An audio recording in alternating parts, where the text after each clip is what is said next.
خواتین و حضرات، شفا انٹرنیشنل ہاسپٹل اسلام آباد کے حوالے سے ایک خبر بڑی تیزی سے سوشل میڈیا پر گردش کر رہی ہے، جو کہ آپ کو یہ نیچے بھی نظر آ رہی ہوگی۔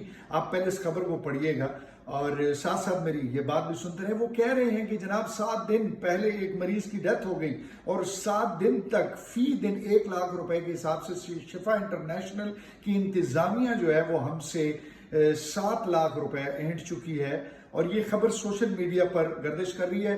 اور مزے کی بات یہ ہے کہ اس خبر کے اوپر جو ہے کوئی اس مریض کی یا اس ڈیڈ باڈی کے جو ہے لوائکین سامنے نہیں آ رہے۔ تو اس حوالے سے میری بذات خود جو ہے وہ شفا انٹرنیشنل کی انتظامیہ سے ایڈمن سے بات ہوئی، تو انہوں نے کہا ہے جی کہ اس بات میں کسی قسم کی کوئی سچائی نہیں ہے، یہ ایک قسم کا یعنی ہاسپٹل کو بدنام کرنے کی ایک سازش کی جا رہی ہے۔ اور خواتین و حضرات، انہوں نے اپنے سوشل میڈیا کے پیج کے اوپر بھی یہ جو خبر آپ دیکھ رہے ہیں اس کو غور سے پڑھ لیجئے گا۔ انہوں نے اپنی صفائی میں کہا ہے کہ یہ اس قسم کی کوئی بات ہی نہیں ہے۔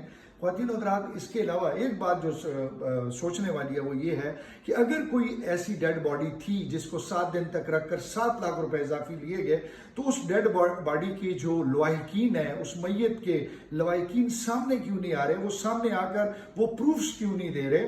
تو اس کا مطلب یہ ہے کہ اس بات میں سچائی کا عنصر جو ہے وہ بہت کم ہے، بلکہ نہ ہونے کے برابر ہے۔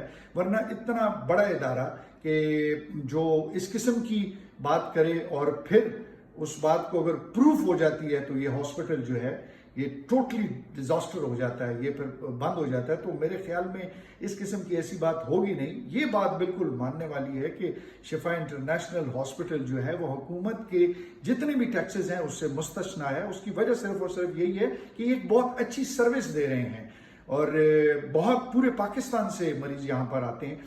میرا شفا انٹرنیشنل سے کوئی ذاتی اس قسم کا تعلق نہیں ہے کہ جس کی بیس پر یہ میں بنا رہا ہوں۔ میں سچائی کی بیس پر آپ کو یہ بتا رہا ہوں کہ اس خبر میں کوئی صداقت یا سچائی نہیں ہے۔ اگر ہے تو میرا نام، میرا کانٹیکٹ، یہ سب کچھ آپ کے سامنے ہے، تو وہ لوائکین رابطہ کر سکتے ہیں۔ 1-2 لوائکین نے رابطہ کیا تو وہ جب ہم نے انکوائری کی اپنے طور پہ تو وہ تو فیک نکلا۔ تو خواتین حضرات، تھوڑا سا احتیاط ضروری ہے، اور اتنے بڑے ادارے جو کہ پاکستان میں رہ کے خدمت کر رہے ہیں تو ان کو بدنام نہیں کرنا چاہیے۔